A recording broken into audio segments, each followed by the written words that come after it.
ನಿನ್ನೆ ಕಾಂಗ್ರೆಸ್ ಶಾಸಕಾಂಗ ಪಕ್ಷದ ಸಭೆಯಲ್ಲಿ ಪ್ರಮುಖವಾದಂಥ ಚರ್ಚೆ ಆಗಿದ್ದು ಈ ವರ್ಷ ಯಾವ್ಯಾವ ಹೊಸ ಕಾರ್ಯಕ್ರಮಗಳನ್ನು ನಾವು ತೆಗೆದುಕೊಳ್ತೇವೆ ಅನ್ನೋದ್ರ ಬಗ್ಗೆ ಮುಖ್ಯಮಂತ್ರಿಗಳು ವಿವರಣೆ ಕೊಟ್ಟಿದ್ದಾರೆ. ಎಷ್ಟು ಬಜೆಟ್ ಕೊಟ್ಟಿದ್ದೀವಿ, ಎಷ್ಟು ಹಣ ಸಂಗ್ರಹಣೆ ಮಾಡ್ತಾ ಇದ್ದೀವಿ ಮತ್ತು ಕೇಂದ್ರ ಸರ್ಕಾರ ಎಷ್ಟು ಅಸಹಕಾರ ಮಾಡ್ತದೆ ಅನ್ನೋದ್ರ ಬಗ್ಗೆನೂ ಮಾತನಾಡಿದ್ದೇವೆ.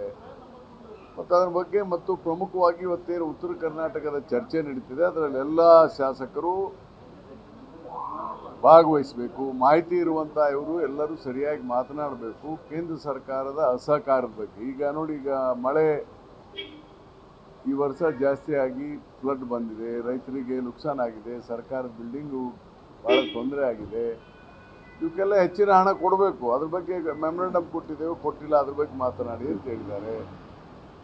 ನೀರಾವರಿ ವಿಚಾರದಲ್ಲಿ ಮಾತನಾಡಿ ಅಂತ ಹೇಳಿದ್ದಾರೆ. ಈ ಎಲ್ಲ ವಿಚಾರವನ್ನು ನಾನು ಕೂಡ ಅಸೆಂಬ್ಲಿಯಲ್ಲಿ ಬಹುತೇಕ ಫ್ರೈಡೇ ಮಾರ್ನಿಂಗ್ ನಾನು ಮಾತಾಡ್ತೇನೆ with finance, statistics, figures, everything.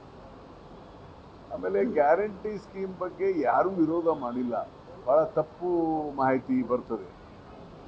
Guarantee ಸ್ಕೀಮ್ನಿಂದ ಹಣ ಹೆಚ್ಚು ಹೋಗ್ತದೆ, ಅಭಿವೃದ್ಧಿ ಕಡಿಮೆ ಆಗ್ತದೆ. Wrong, that is a wrong message.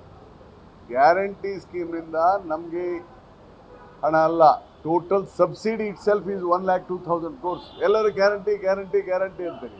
Guarantee ಕೊಡ್ತಾ ಇರೋದು ಬರೀ 52,000 ಸಬ್ಸಿಡಿ. ಈಗ ಉದಾಹರಣೆಗೆ ರೈತರ ಪಂಪ್ಸೆಟ್ಗೆ ಎಲೆಕ್ಟ್ರಿಸಿಟಿ 18,000 ಕೋಟಿ ಕೊಡ್ತೇವೆ. ಈ ವೃದ್ಧಾಪ್ಯ ವೇತನ, ಗರ್ಭಿಣಿ ಸ್ತ್ರೀಯರ ಭತ್ಯ ಅವೆಲ್ಲ ಇದಾವಲ್ಲ, ಅಂಗವಿಕಲರ ವೇತನ 11,000 ಕೋಟಿ ಕೊಡ್ತೇವೆ ಅದಕ್ಕೆ. ಆಮೇಲೆ ಶಾಲಾ ಮಕ್ಕಳಿಗೆ ಪಠ್ಯ ಪುಸ್ತಕ, ಬಟ್ಟೆ, ಶೂ, ಹಾಲು, ಬಾಳೆಹಣ್ಣು, ಆಮೇಲೆ ಕೋಳಿ ತತ್ತಿ ಅವೆಲ್ಲ ಕೊಡ್ತೀವಲ್ಲ, ಅವೆಲ್ಲ ಸೇರ್ಕೊಂಡ್ರೆ 50,000 ಕೋಟಿ ಹೋಗುತ್ತೆ. 1,02,000 ಕೋಟಿ ನಮ್ಮ ಸರ್ಕಾರ ಜನರಿಗೆ ನೇರವಾಗಿ ಕೊಡ್ತೇವೆ. It's a very very major amount. ಇದ್ರ ಬಗ್ಗೆ ಯಾರೂ ಮಾತಾಡ್ತಾ ಇಲ್ಲ. ಬರೀ ಗ್ಯಾರಂಟಿ ಗ್ಯಾರಂಟಿ ಇಟ್ಕೊಳ್ಳಿ. Apart from the guarantee we have more money. ಅದಕ್ಕೆ ಈ ಸರ್ಕಾರ, ಸಿದ್ದರಾಮಯ್ಯ ನೇತೃತ್ವದ ಸರ್ಕಾರ, ಒಂದು ಜನಪರವಾದಂಥ ಜನರಿಗೆ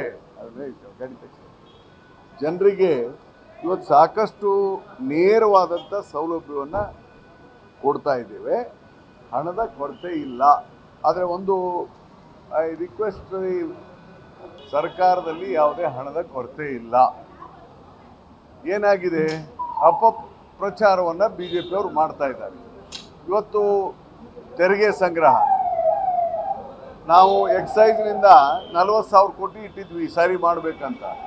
ಆದರೆ ನಾವು 42.5ರಿಂದ 43,000 ಕೋಟಿ ತಲುಪ್ತಾ ಇದ್ದೇವೆ tax collection. I must congratulate him. The ಮಂತ್ರಿ ಕೆಲಸ ಮಾಡ್ತಾ ಇದ್ದಾರೆ ಮಂತ್ರಿಗಳು. ಅದೇ ಥರ GSTನಲ್ಲೂ ನಾವು ಹಣ ಸಾಕಷ್ಟು ಬರ್ತಾ ಇತ್ತು. ಕೇಂದ್ರ ಸರ್ಕಾರ GST ಏಕ್ದಮ್ ಕಮ್ಮಿ ಮಾಡಿಬಿಟ್ರು. ಸರಿ, ಮಾಡಿದ್ರ ಬಗ್ಗೆ ನಮ್ದು ವಿರೋಧ ಇಲ್ಲ. ಆದರೆ ಮಧ್ಯದಲ್ಲಿ ಇದರಲ್ಲಿ ಮಧ್ಯದಲ್ಲಿ ಮಾಡಿಬಿಟ್ರೆ ತ್ರಾಸ ಆಗ್ತದೆ. ಇವೆಲ್ಲ ದೃಷ್ಟಿಕೋನ ಇಟ್ಕೊಂಡು ಯಾವ ಥರ ನಾವು ಕಾಮಗಾರಿಗಳಿಗೆ ಏನು ಕೊಡಬೇಕು ಅಂತ ಮಾಡ್ತೇವೆ. ಆದರೆ ಇನ್ನೊಂದು ದಯವಿಟ್ಟು ನಾನು ಪ್ರಶ್ನವ್ರಿಗೆಲ್ಲ ಹೇಳ್ತೇನೆ, ಇವತ್ತು ತೊಂದರೆ ಆಗಿರೋದು ಗ್ಯಾರಂಟಿಯಿಂದ ಅಲ್ಲ. BJPಯವರು 2023ರಲ್ಲಿ ಅಧಿಕಾರವನ್ನು ಬಿಟ್ಟು ಹೋಗುವಂಥ ಸಂದರ್ಭದಲ್ಲಿ ನಮ್ಮ ಹೊಸ ಸರ್ಕಾರ ಬಂದಾಗ 2,47,000 ಕೋಟಿ ರೂಪಾಯಿಗಳ ಕಾಮಗಾರಿ ಟೆಂಡರ್ ಕರೆದು ಬಿಟ್ರು. ಇದನ್ನ ಯಾರೂ ಸರಿಯಾಗಿ ಹೇಳ್ತಾ ಇಲ್ಲ. 2,47,000 ಕೋಟಿ ಟೆಂಡರ್ ಕರೆದು ಹೋಗಿಬಿಟ್ರು. ಈಗ ಪೇಮೆಂಟ್ ಮಾಡ್ತಾ ಇರೋರು ನಾವು. ಅದು ನಮಗೆ ಬರ್ಡನ್ ಆಗಿದೆ ಹೊರತು ಗ್ಯಾರಂಟಿ ಅಲ್ಲ. ಗ್ಯಾರಂಟಿ ನಿಲ್ಲೋದಿಲ್ಲ.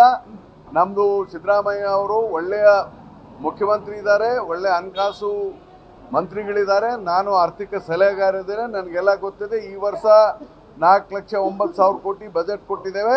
ಬಹುತೇಕ ಮುಂದಿನ ಸಾರಿ 430 ಕೊಡ್ತೇವೆ. 4,30,000 ಕೋಟಿ ಕೊಡ್ತೇವೆ. ಬಜೆಟ್ ಪ್ರಿಪೇರ್ ಮಾಡ್ತೇವೆ.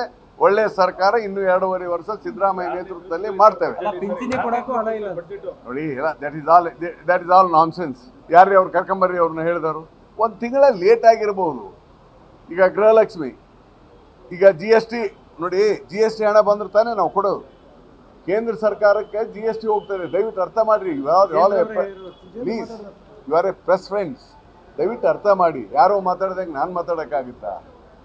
GST ಕಲೆಕ್ಷನ್ ಆದರೆ ರಾಜ್ಯ ಸರ್ಕಾರದ ಟ್ರೆಜರಿಗೆ ಬರೋದಿಲ್ಲ, ಕೇಂದ್ರ ಸರ್ಕಾರಕ್ಕೆ ಹೋಗುತ್ತೆ. ಅವ್ರು 50 ತಗೊಂಡು ನಮ್ಗೆ 50 ಕಳಿಸ್ತಾರೆ. ಅವ್ರು ಕಳಿಸುವಾಗ 1 ತಿಂಗಳು 1.5 ತಿಂಗಳು ಹೆಚ್ಚು ಕಮ್ಮಿ ಆಗುತ್ತೆ. ಅವೆಲ್ಲ ಸೇರಿ 3 ತಿಂಗಳಿಗೆ ಗೃಹಲಕ್ಷ್ಮಿ ಕೊಡ್ತೇವೆ. ಗೃಹಲಕ್ಷ್ಮಿದು ಪ್ರಾಬ್ಲಮ್ ಇಲ್ಲ. 30,000 ಕೋಟಿ ಪ್ರತಿ ವರ್ಷ ಕೊಡ್ತೇವೆ. We have financially sound, we are doing well.